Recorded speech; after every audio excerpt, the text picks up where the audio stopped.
Do you fancy a nice Rolls? Well, one villain did. He fancied this one so much that he had to nick it. But his idea wasn't to go cruising around London playing the part of the pop star. He had other fish to fry. He reckoned to make a lot of money out of this car. You see, having nicked it, it was then a swift and, one must admit, very classy respray down to the docks and into a container. The destination, the Middle East, where even unlimited petrodollars can't jump the queue for a new one, but a good low-mileage second-hand model like this will do very nicely, thank you. And it was at the docks that the car was apprehended. The villain followed shortly afterwards. If the Rolls is a touch expensive to run, then how about a little Mini like this one? It's quite a nice one, actually, with its vinyl roof and its nudge bars and its other extras. Might be just the thing for wowing them in the King's Road.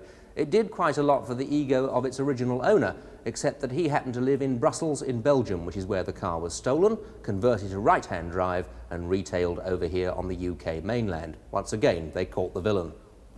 A Granada like this makes ideal town transport for the visiting executive. Certainly one car hire company thought so, that's why they had it on the books. So too did the well-dressed man who turned up one day, hired it on a false driving licence and neglected to bring it back. These vehicles, and a lot more like them, make up the week's intake here at this rather depressing garage in North London, which is the headquarters of C10, the Metropolitan Police's Stolen Vehicle Investigation Branch. Now, last year in England and Wales, over 300,000 vehicles were stolen, genuinely stolen. That figure takes no account of the many others taken by kids for joyriding, which are taking and driving away offences. No, about 1/3 cars every year are genuinely stolen for, well, for what exactly? Why does the professional car thief steal a car? That's the question I put to the boss of C10, Detective Chief Superintendent Michael Woods. Very often it's for his own use, but often it's to sell again, either exporting it or to do it up and sell it on the home market. And sometimes, of course, they're used in crime. What about registration documents, though, and chassis plates, things like that? How do they get over that problem? Well, to the professional, there's no real difficulty. For a few pounds, you can buy almost anything you want. And we've got some examples here, which you can see, and I would defy anybody to tell me which is the original and which is the forgery. Is there enough money in it, though? I wouldn't have thought that it was actually worthwhile. Well, the number of vehicles that are being stolen shows that it is. A man can steal that little Mini, for example, which is worth probably £2,500. For the small cost of converting it from left to right-hand drive, he's got at least a £2,000 profit. Once a week, that's not bad. I thought, though, that since ignition locks came in, it was actually very difficult to steal a car. Evidently it isn't. Well, we've got some equipment here over in the cabinet, which you'll see, which in 15 seconds can smash any steering lock, unfortunately. And we also got people who can manufacture keys to order, as you'll find when you look over there, the key factory in the boot of the Daimler Sovereign, which we found in the long-term car park at Heathrow. They were making keys to order and stealing Granadas ad lib.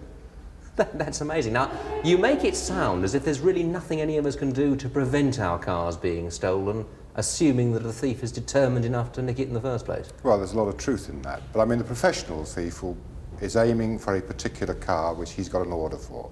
He will then take the suitable equipment and he will get in it, no matter what we do. But 90% of all thefts, I think, are from the opportunist thief, and if we take reasonable precautions, good locks, obvious steering locks or other devices which will deter him and make him very vulnerable when he's trying to get in.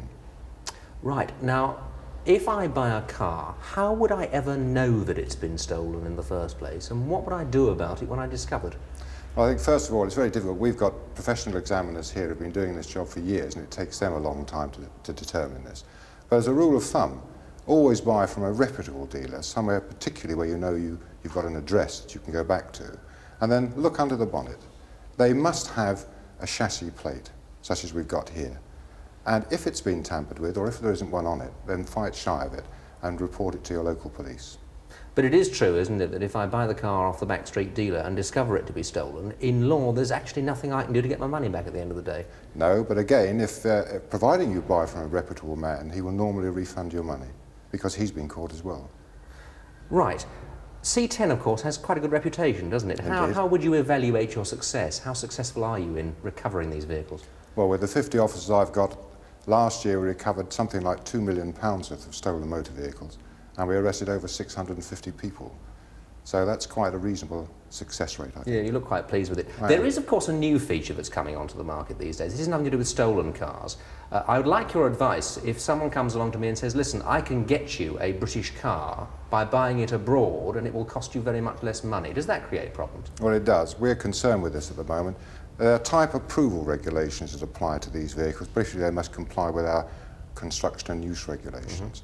And unless it's done properly and legally, which sometimes is not the case, then the person who buys them can find they're not allowed to use the vehicles on our roads. And when would you discover this? At what point down the line of buying it? Well, very often, only when you try and re-register it. So if you've got any doubts, the answer is really to get onto the Customs and Excise Department, who will be able to advise you on this sort of import.